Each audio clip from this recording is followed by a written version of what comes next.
আজকের প্রথম আরবি শব্দ হচ্ছে মাসাহ। এটার বাংলা অর্থ হচ্ছে মোছা।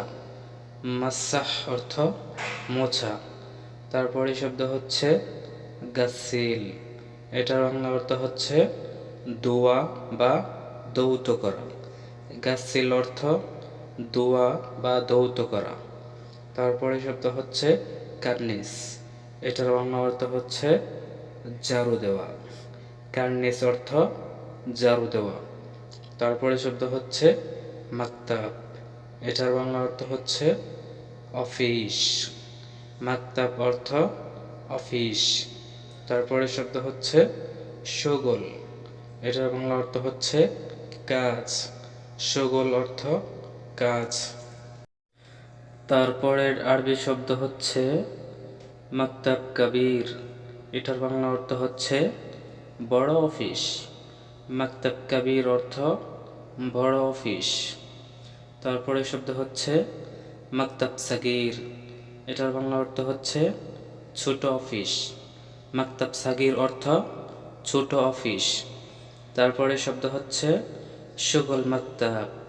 এটার বাংলা অর্থ হচ্ছে অফিসের কাজ। শুগল মাকতাব অর্থ অফিসের কাজ। তারপরে শব্দ হচ্ছে মাকতাব মুদির। এটার বাংলা অর্থ হচ্ছে অফিসের বস। মাকতাব মুদির অর্থ অফিসের বস।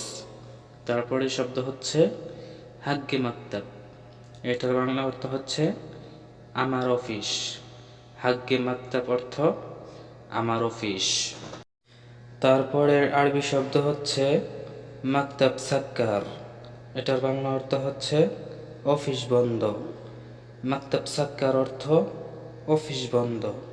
তারপরে শব্দ হচ্ছে মাকতাব মুফতু। এটার বাংলা অর্থ হচ্ছে অফিস খোলা। মাকতাব মুফতু অর্থ অফিস খোলা। তারপরে শব্দ হচ্ছে ফ্যান মাকতাব। এটার বাংলা অর্থ হচ্ছে অফিস কোথায়। ফ্যান মাকতাব অর্থ অফিস কোথায়। তারপরে শব্দ হচ্ছে রোহ মাকতাব। এটার বাংলা অর্থ হচ্ছে অফিসে যাও। রোহ মাকতাব অর্থ অফিসে যাও। তারপরে শব্দ হচ্ছে তাআল মাকতাব। এটার বাংলা অর্থ হচ্ছে অফিসে আসো। তাআল মাকতাব অর্থ অফিসে আসো।